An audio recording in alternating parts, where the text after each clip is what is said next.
Jake Murphy wiped the sweat from his forehead as he finished checking the cargo bay seals one last time. The New Horizon had been his home for 3 years now, carrying supplies between human colonies and alien stations. He was good at his job, maybe too good.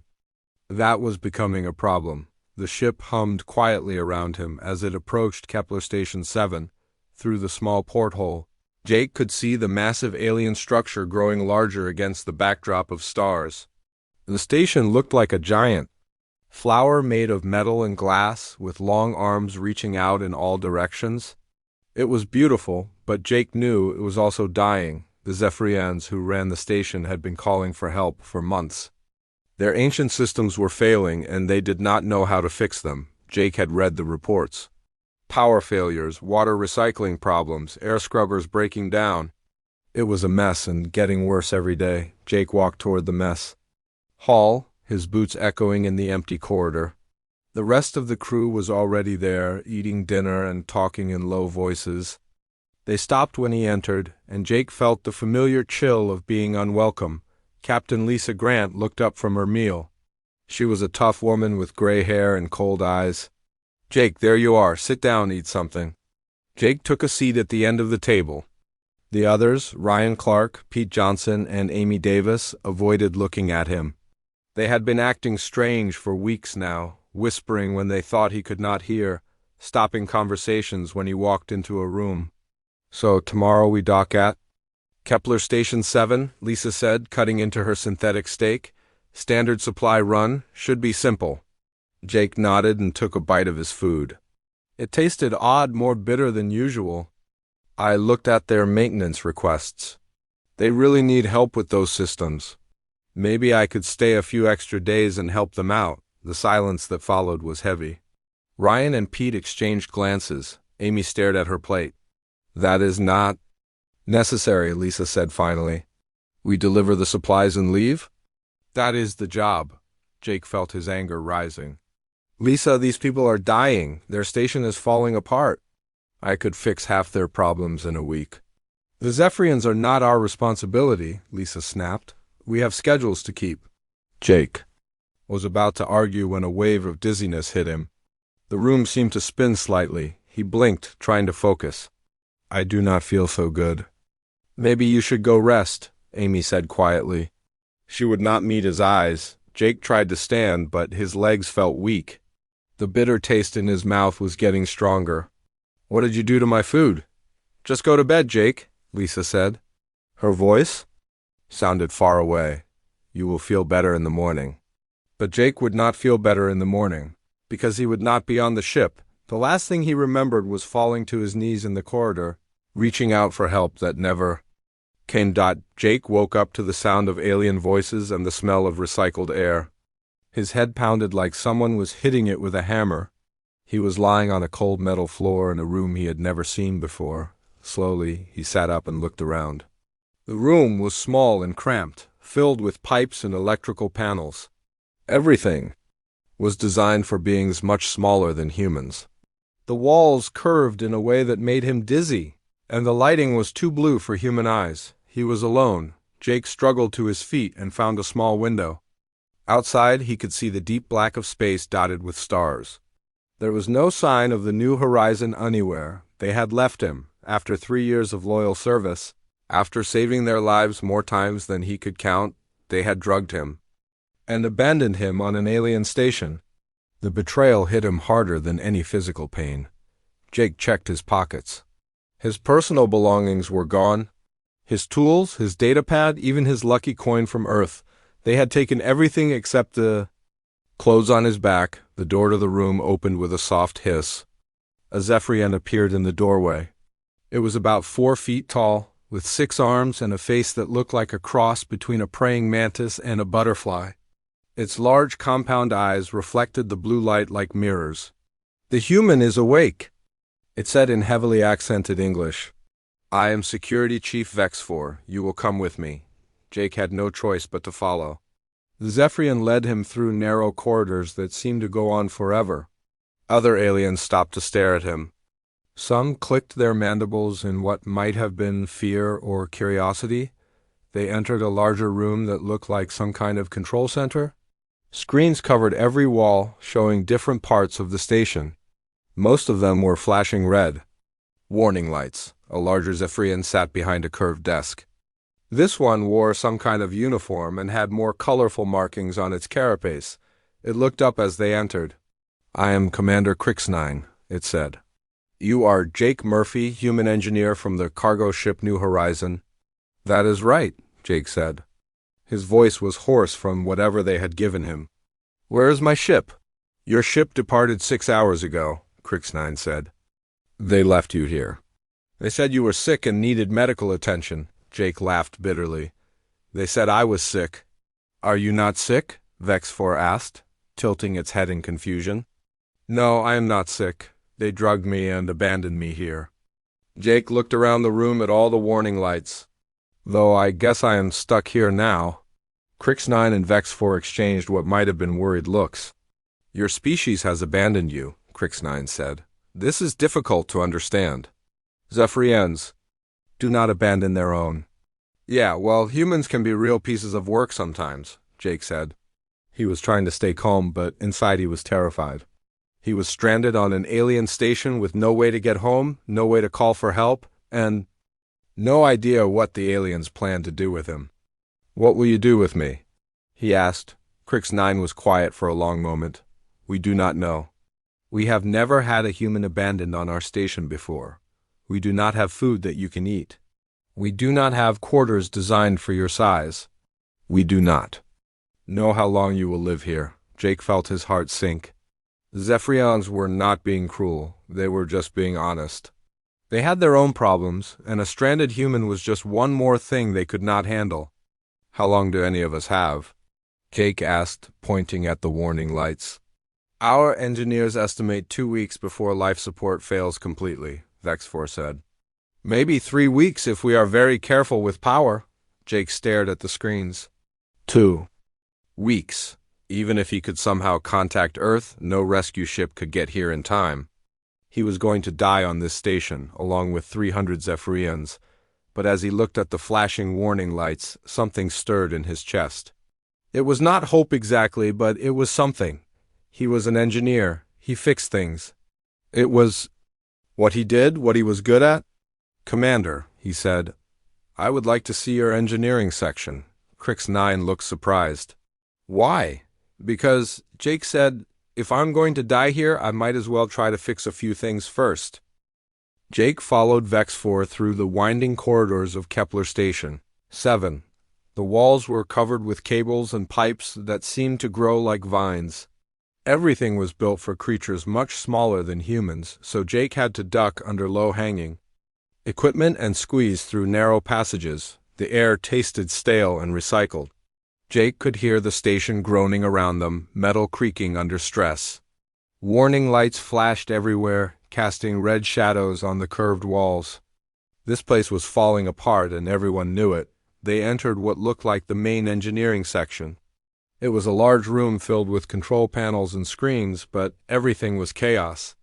Zephyrian technicians scurried around like ants, their 6 arms moving frantically as they tried to fix one problem after another.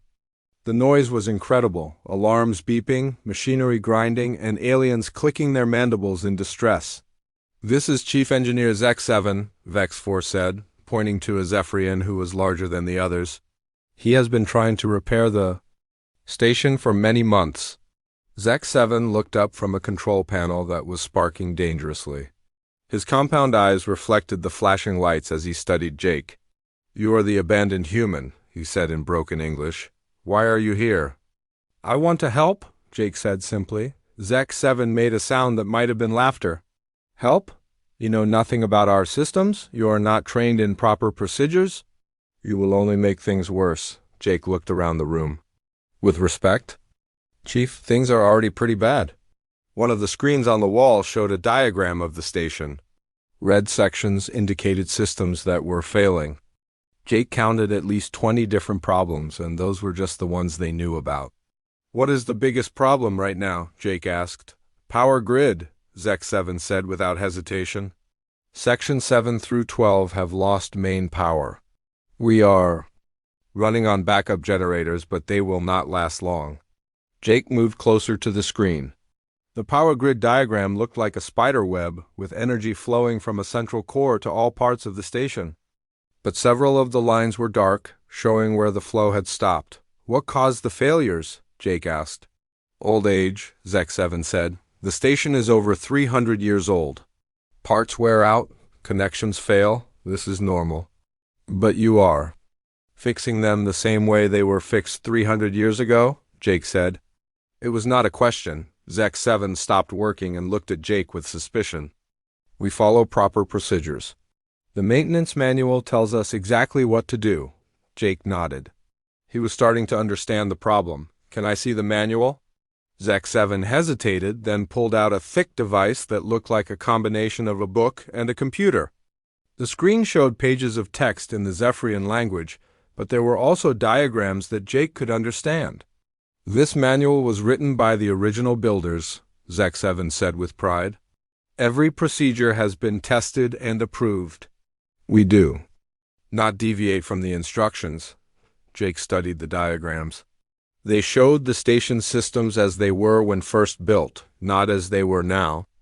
After 300 years of repairs and modifications, the actual station probably looked very different from these plans. When was the last time someone updated this manual? Jake asked. The question seemed to confuse Zek7. Updated? Why would we update it? The builders were much smarter than us. We follow their wisdom? Jake was beginning to see the real problem. The Zephyrians were not stupid or lazy. They were just trapped by their own respect for the past. They followed the old instructions exactly, even when those instructions no longer made sense. Chief, can you show me Section 7? I would like to see the power failure myself. Zek7 looked at Vex4, who nodded. Very well, but you will not touch anything. You will only observe. They took a transport pod through the station's main corridor. Jake pressed his face to the window, trying to understand how the station was laid out. It was like a giant wheel with the central hub connected to outer sections by long spokes. Each section seemed to have its own purpose: living quarters, workshops, storage areas, life support systems. Section 7 was completely dark when they arrived. Emergency lighting cast eerie shadows on the walls. The air was cold and smelled of burnt electronics. The main power coupling failed here, Zek7 explained, pointing to a junction box that was blackened with soot. We replaced it with an exact copy of the original part, but it failed again within days. Jake knelt down and examined the junction box. It was clearly not designed to handle the current load. The cables feeding into it were much thicker than the original design called for. This coupling is too small, Jake said. You need a bigger one. No, Zek7 said firmly. The manual specifies this exact part. We cannot change it. But look at these cables, Jake said, pointing to the thick power lines. These are not the original cables. Someone upgraded them at some point. They carry more power than the old system could handle. That is why the coupling keeps burning out. Zek7 looked uncomfortable. We do not know why the cables were changed. Perhaps there was a good reason, but we must use the coupling specified in the manual. Jake stood up and looked around the section. He could see other signs of modifications that had been made over the years. Newer equipment had been installed, but it was connected to the old systems in ways that created stress points. It was like trying to run a modern computer on an old electrical system. Eventually, something would break. Chief, what if I told you there was a way to fix this that would work better than the manual? I would say you are wrong, Zek7 replied. The manual is correct. It has always been correct. Jake tried a different approach. What if the builders intended for their designs to be improved over time? What if they wanted you to make changes when you found better ways to do things? This idea seemed to disturb Zek7 deeply. The builders were perfect. Their designs were perfect. We are not worthy to change their work, Jake sighed. This was going to be harder than he thought. The Zephyrians were not just following old instructions. They were following them like religious commandments. Suggesting improvements was like suggesting they change their most sacred beliefs. They returned to the engineering section, where the chaos continued. More alarms had started while they were gone. Jake watched the technicians running around, applying temporary fixes that would only last a few days. It was like trying to stop a flood with Band-Aids. "Commander Crix-9 wants to see you," Vex-4 said when they returned. Jake was escorted back to the command center. Crix-9 was standing in front of a large screen that showed the station's status. Almost everything was red now. "Human Jake," Crix-9 said, "you have seen our engineering section. Do you understand our situation?" "I understand that you are all going to die if something does not change," Jake said bluntly. Crix-9 nodded sadly. "This is what we expect. We have sent messages to other Zephyrian colonies asking for help, but they have their own problems. No one is coming to save us." "What? About evacuation? Can you get people off the station?" "We have only 3 small transport ships," Crix-9 said. "They can carry perhaps 50 people. We are 300. Most of us will die here." Jake felt a familiar anger rising in his chest. It was the same feeling he had gotten when he saw his crewmates cheating alien traders or stealing from cargo shipments. The anger at watching good people get hurt by stupidity and selfishness. "Commander, I have an idea, but it would require your people to try something different. Something not in the manual." Crix-9 looked interested. "What kind of idea?" "I think your station can be saved, but not by following the old instructions. The builders were smart, but they could not predict everything that would happen over 300 years. Their systems need to be updated, improved, changed." "Chief Engineer Zek-7 would not approve," Crix-9 said. "Then do not tell him," Jake said. "Give me access to a small section of the station. Let me try to fix one system my way. If it works, maybe others will listen." Crix-9 was quiet for a long time. Around them, the warning lights continued to flash. Jake could hear the station groaning as more systems failed. "What section do you want?" Crix-9 asked finally. Jake smiled for the first time since waking up on the station. "Give me the water recycling plant in Section 12. I think I can make it work better than new." Jake stood in the middle of Section 12's water recycling plant, surrounded by pipes that leaked and machines that wheezed like dying animals. The air was thick with humidity and the smell of chemicals. Water dripped steadily from dozens of joints, creating puddles on the floor. "This is our worst system," said Nix-3, the young Zephyrian technician assigned to help him. "It only works at 60% efficiency. We lose almost half of our water through leaks and processing failures." Jake knelt down and examined one of the main processing units. It was a massive cylinder covered in patches and temporary fixes. The metal was corroded in several places, and the control panel sparked whenever someone touched it. "How old is this unit?" Jake asked. 200 years, Nix-3 replied. "We have replaced many parts, but we always use the exact specifications from the manual." Jake opened the access panel and peered inside. What he saw made him shake his head. The internal components were a mixture of old and new parts, but they were not designed to work together. It was like putting a modern engine in an ancient car and expecting it to run properly. "Nix-3, can you get me the maintenance history for this unit?" The young Zephyrian pulled out a data pad and scrolled through screens of information.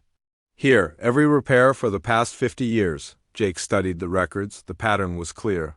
Every time something broke, they replaced it with the closest available part that matched the original specifications.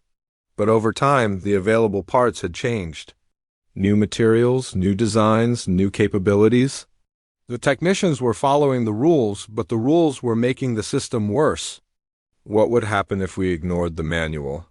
Jake asked. Nix-3 looked shocked. "We cannot ignore the manual. Chief Engineer Zek-7 would be very angry.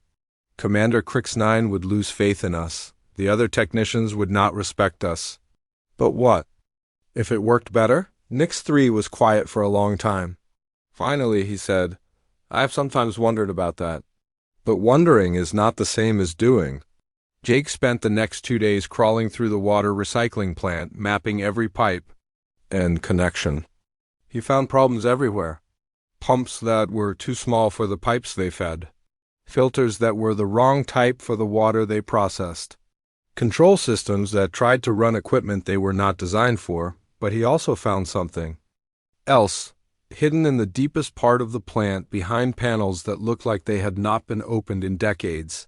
Jake discovered a room that was not on any of the diagrams. The room was filled with equipment that looked different from everything else on the station.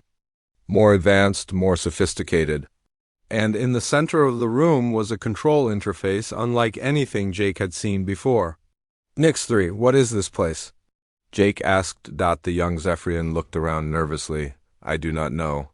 This room is not. In the manual, we are not supposed to be here. Jake approached the central console.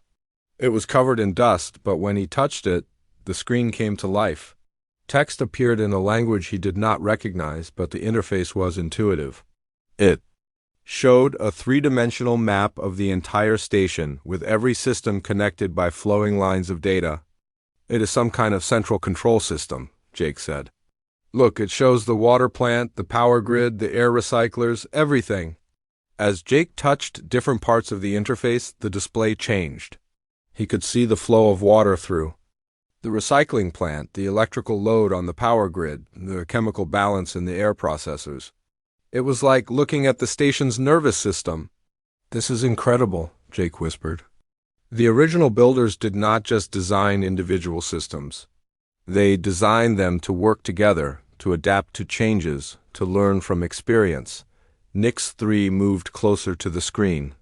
But if this system exists, why do we not use it? Jake thought about that. Maybe because your people forgot it was here. Maybe because the manual does not mention it. Maybe because using it would require making changes, taking risks, thinking beyond the rules. Jake spent hours learning how to use the interface. It was complex, but it was also elegant. The system showed him not just what was happening, but what could happen. It displayed options, alternatives, improvements. It was like having a conversation with the station itself. Nix-3, I think this system can help us fix the water plant. But we would have to do things differently. We would have to trust the system. To make changes that are not in the manual. The young Zephyrian looked torn. If we are caught, we will be in terrible trouble. If we do nothing, everyone on this station will be dead in 2 weeks, Jake said. Sometimes terrible trouble is better than certain death. That night, Jake and Nix-3 worked in secret. Using the central system, Jake was able to see exactly what was wrong with the water recycling plant. The system showed him how to reroute pipes, replace components, and adjust processes to work with the equipment they actually had. Not the equipment the manual said they should have. The work was dangerous. They had to shut down sections of the plant while people were depending on them for clean water. They had to rewire control systems while they were running. They had to trust that Jake's understanding of the advanced interface was correct, but slowly, the plant began to work better. The leak rate dropped. The processing efficiency increased. The chemical balance stabilized. Jake watched the numbers.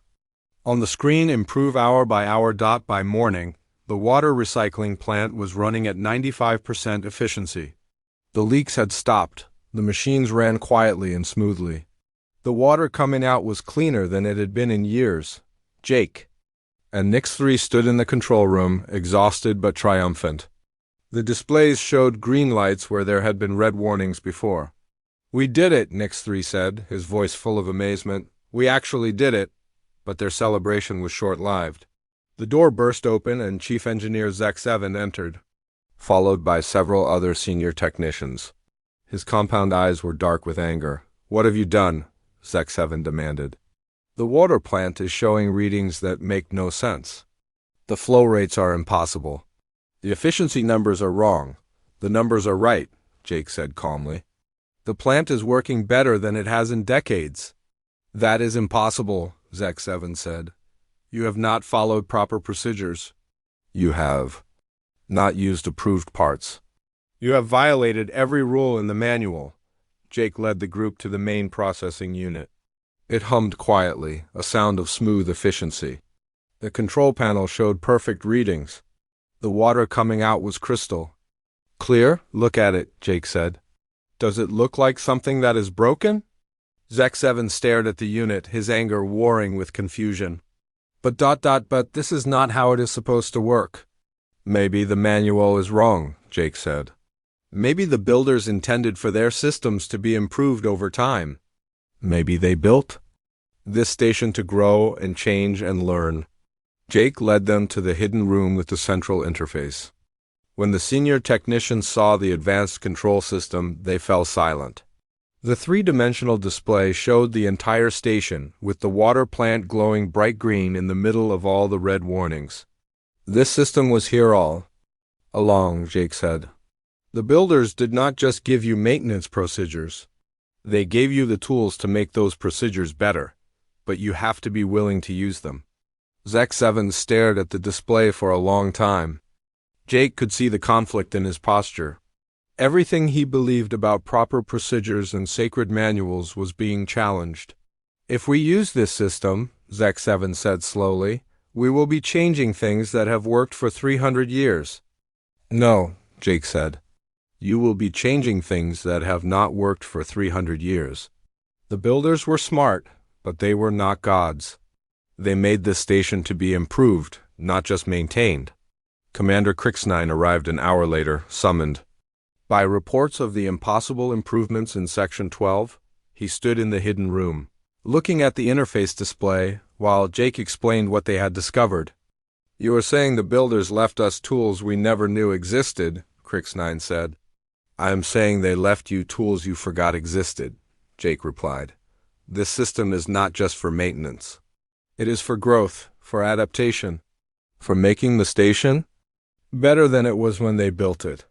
Crixnine turned to Zek-7. What do you think, Chief Engineer? Zek-7 looked at the water plant readings, then at the interface, then at Jake.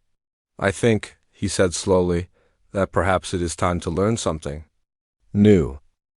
3 months had passed since Jake discovered the central control system. The station was changing, slowly but steadily. Section by section, system by system, Jake worked with the Zephyrian technicians to improve their ancient home, the water. Recycling plant now ran at 98% efficiency. The power grid had been completely rewired using the central system's guidance. Air recyclers that had wheezed for decades now hummed smoothly. Even the food processing units were working better than they had in years, but not everyone was happy with the changes. Some of the older Zephyrians still grumbled about abandoning the sacred manual. They watched Jake with suspicious eyes and whispered that he was leading them away from the wisdom of the builders. Jake was working in the weapons control room when the alarm started. He had been upgrading the targeting systems, another project that the manual said was impossible. The old weapons could barely hit a slow-moving asteroid, but with the central system's help, Jake was teaching them to adapt and learn. Multiple ships approaching, announced the voice of Commander Crixnine over the communication system. All stations prepare for possible combat. Jake ran to the main control center where chaos was erupting. Zephyrian crew members scurried around the displays, their mandibles clicking with anxiety. On the main screen, Jake could see 6 ships approaching the station. They were not merchant vessels or passenger transports. These were warships, bristling with weapons and scarred from many battles. Pirates, said Vex-4, his voice tight with fear. The Black Star Fleet, they raid stations and colonies throughout this sector. Jake studied the approaching ships. The largest one was 3 times the size of the others, probably the command vessel. Its hull was painted with skulls and crossed swords, the universal symbol of space pirates. Can we fight them? Jake asked. Commander Crixnine made a sound that might have been bitter laughter. Our weapons are 300 years old. Our shields barely work. These pirates have modern military equipment. We would last perhaps 5 minutes in a real battle. What about evacuation? Our transport ships are too slow. The pirates would catch them before they reached the nearest colony. Jake felt the familiar anger rising in his chest.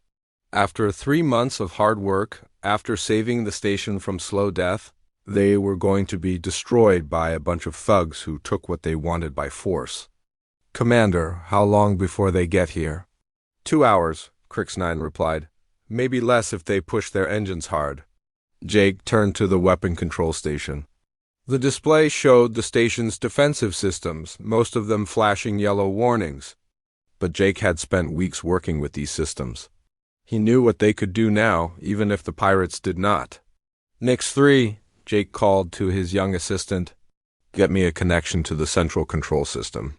All weapons, all shields, all sensors. Everything." "Jake, what are you planning?" Commander Crixnine asked. "I'm planning to give these pirates a very bad day," Jake said grimly, "but I need everyone to trust me. The things I'm going to do are not in any manual. They are not approved procedures. They are just the best ideas I can come up with." The central control system came online, displaying the station's entire defensive network. Jake had been working on improvements for months, but he had never tested them in real combat. Today, he would find out if human creativity could beat pirate firepower. The first pirate ship entered weapons range 90 minutes later. It was one of the smaller vessels, probably sent ahead to test the station's defenses.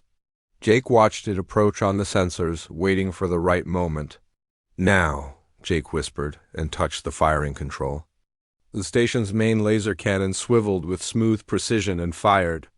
The beam struck the pirate ship exactly where Jake had aimed, hitting the engine compartment. The ship spun out of control, venting atmosphere and debris. "Impossible," breathed Zex Evan, who had been watching from across the room. "That cannon has not hit anything accurately in 50 years. "It has now," Jake said. He was already tracking the next target.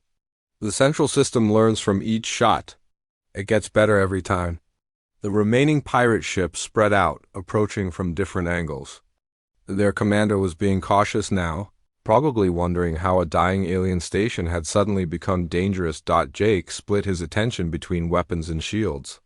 The central system showed him energy flows, structural weak points, and optimal firing solutions. It was like having a conversation with the station itself. And the station was very angry about being attacked. The pirates opened fire with everything they had. Laser beams and plasma bolts hammered the station's shields. Jake felt the entire structure shake under the assault. But the shields held, distributing the energy load exactly as the central system calculated. "Shields at 70%, reported Vex4, but they are holding better than expected." Jake fired back, targeting the pirates' weapon systems.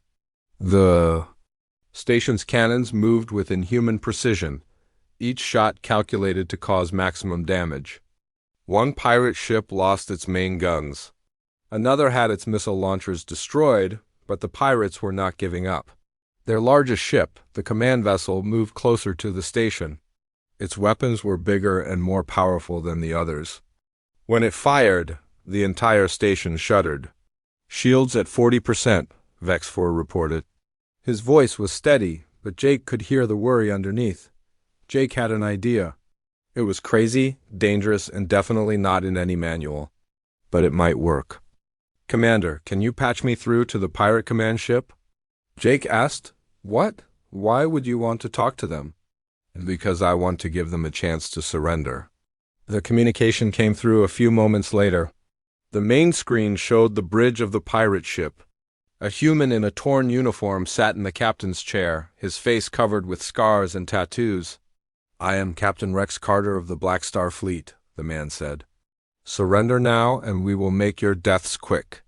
"I am Jake Murphy," Jake replied. "Human engineer, and I have a counteroffer. Leave now, and I will not destroy all of your ships." Captain Carter laughed. "You are human? What are you doing on an alien station?" "Long story," Jake said. "But here is the short version. I have been upgrading this station's defenses for 3 months. Your ships are about to learn what human engineering can do to 300-year-old alien weapons." "You are bluffing," Carter said. "We have superior firepower." "Maybe," Jake said. "But you have not seen what this station can do yet." "Want a demonstration?" Jake cut the communication and turned to the weapons control. The central system showed him something interesting. The station's main power core could be temporarily overloaded to create a massive energy pulse. It would be dangerous, but it would also turn the main laser cannon into something truly devastating. "Everyone hold on," Jake announced. "This is going to be rough." He triggered the power overload. The station's lights dimmed as energy flowed into the main cannon. The weapon charged with a sound like thunder, vibrating the entire structure. Jake waited until the energy reached maximum, then fired. The laser beam that erupted from the station was 10 times brighter than anything they had fired before. It struck the smallest pirate ship and cut it completely in half. The two pieces tumbled away, leaking atmosphere and burning debris. The other pirate ships stopped firing. On the communication screen, Captain Carter's face had gone pale.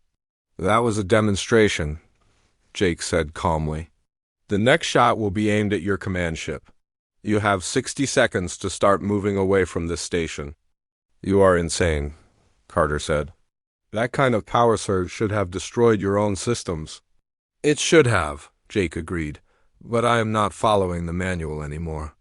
I am making up the rules as I go, and rule number 1 is that nobody attacks this station while I am on it." The pirates began to retreat. Their ships turned away from the station and accelerated toward the edge of the system. But Captain Carter's voice came through the communication one more time.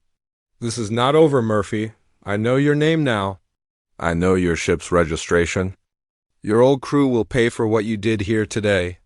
Jake felt a chill run down his spine. Captain Carter was talking about the crew of the New Horizon, the people who had betrayed him and left him to die. Jake had not thought about them in weeks, but now he realized they were still out there, still carrying cargo between the stars. "Commander," Jake said to Crix-9, "we need to send a warning to the Colonial Authority. These pirates are going to be looking for revenge." "Already done?" Crix-9 replied. "But Jake, there's something else. The pirates were not just attacking us randomly. They came here because they heard about the improvements you have made. Word is spreading through the sector about what you have accomplished." Jake looked at the displays showing the station's systems. Everything was running better than it had in centuries. The Zephyrians were learning to think beyond their manuals. The ancient station was becoming something new and powerful. "Good," Jake said. "Let them come. This station is not going to be a victim anymore." 6 months after the pirate attack, Kepler Station 7 was no longer the same dying outpost that Jake had been abandoned on. Ships arrived daily, bringing traders, diplomats, and curious visitors from across the sector. The station that had once been forgotten was now the most talked-about place in 3-star systems. Jake stood in his new office, watching through the large window as another cargo ship docked. The office was built for someone his size, with furniture designed for human proportions. Commander Crix-9 had insisted on building it after. Jake had accepted the newly created position of Chief Innovation Officer. "The morning reports, Jake," said Nix-3, entering with a datapad. The young Zephyrian had become Jake's assistant and translator, helping him work with the growing number of alien species that visited the station. Jake took the pad and scrolled through the information. Power efficiency was at 112% of original design specifications. Water recycling was producing more clean water than the station actually needed. The defensive systems were operating at levels that would make a military base jealous. "Any word from the delegation from Proxima Colony?" Jake asked. "They arrive tomorrow," Nix-3 replied. "They want to hire you to upgrade their mining platforms. The offer is very generous." Jake set down the pad and looked out at the stars. In the past months, he had received dozens of similar offers. Everyone wanted to know how a human engineer had transformed an ancient alien station. They offered him money, ships, even entire planets if he would come and work for them. But Jake had turned them all down. This was his home now. "Jake," came Commander Crix-9's voice over the communication system. "Please come to the main docking bay. We have visitors." Jake made his way through the corridors of the station. They were wider now, modified to accommodate the different species that lived and worked here. The walls were covered with displays showing the station's status, all of them glowing green with perfect efficiency. He passed the engineering section, where Zephyrian and human technicians worked side by side. Jake had trained 12 young engineers in what he called adaptive maintenance, the art of improving systems instead of just fixing them. They were teaching others, and those others were teaching more. The main docking bay was crowded with people waiting to see who the newest arrivals were. Jake pushed through the crowd and stopped when he saw the ship at the docking port. It was the New Horizon. Jake felt his stomach tighten. After all these months, his old crew had finally returned. He wondered if they expected to find his bones scattered in some forgotten corner of the station. The airlock opened and Captain Lisa Grant stepped out, followed by Ryan Clark, Pete Johnson, and Amy Davis. They looked exactly the same as the day. They had abandoned him, but their expressions were very different.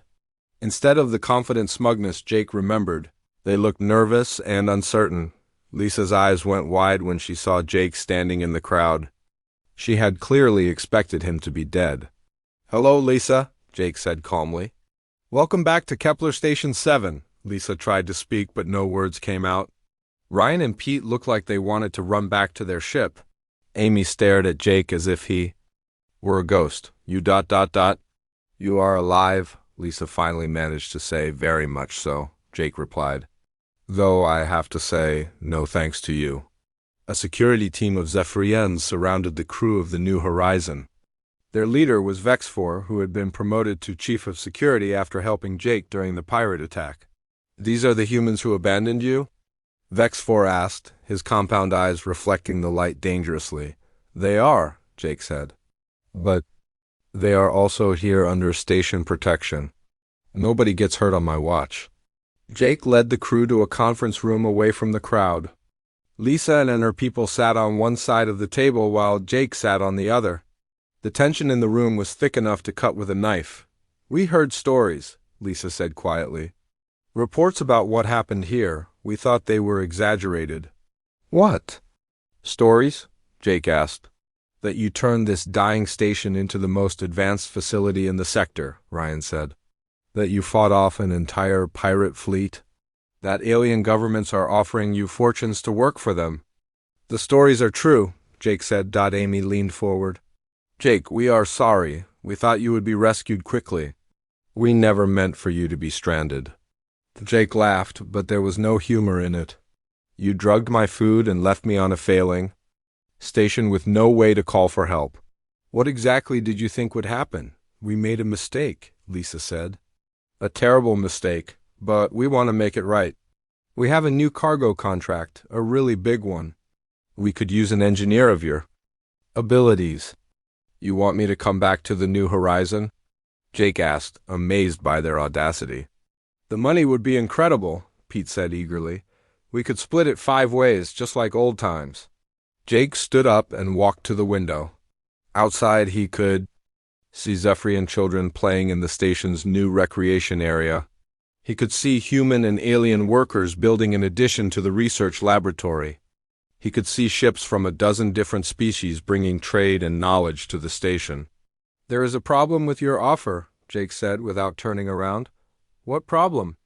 Lisa asked. "I already have a job and I am very good at it." Jake turned back to face them. "But I do have a counter-offer. You can work for the station. We need cargo haulers who can be trusted. The pay is fair, the routes are safe, and you would be contributing to something important. Work for aliens?" Ryan said with disgust. "We are human beings, not servants." "So am I," Jake said. "And these aliens saved my life when my own species abandoned me. They gave me a home when my own people threw me away.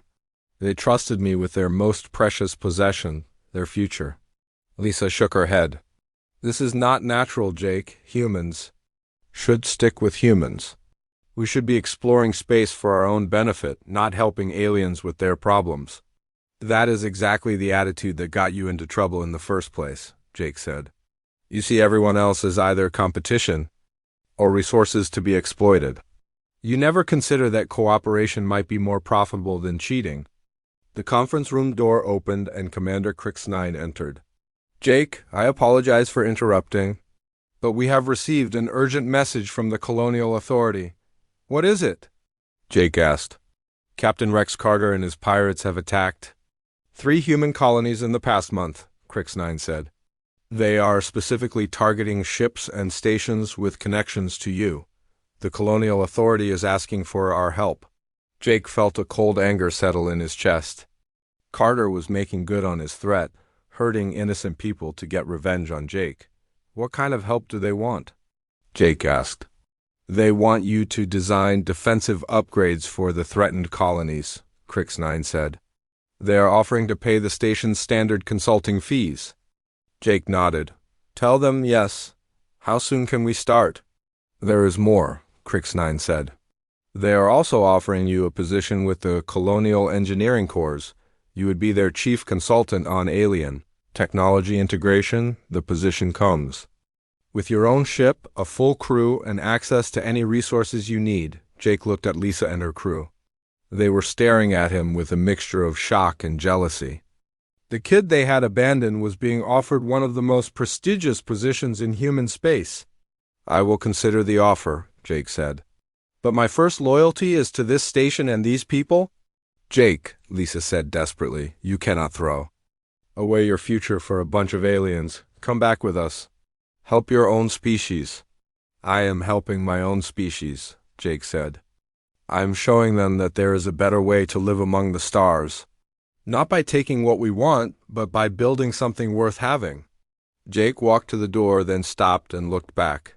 You have a choice to make. You can keep flying around the galaxy, cheating and stealing until someone puts you in prison or kills you. Or you can stay here and help build something that will last. Something worth being proud of. And if we choose to leave? Lisa asked. Then you leave, Jake said. But you leave clean. No contraband, no stolen goods, no illegal modifications to your ship. Kepler Station 7 has a reputation to maintain.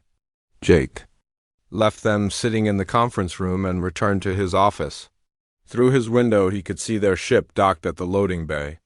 In a few hours they would have to decide what kind of people they wanted to be. That evening, Jake received a message from Earth. It was from his sister, whom he had not spoken to in years. She had heard about his work on Kepler Station 7 and wanted to tell him how proud she was. She said their parents would have been amazed to see what he had accomplished. Jake smiled as he read the message. He had started this journey as an abandoned engineer on a dying station.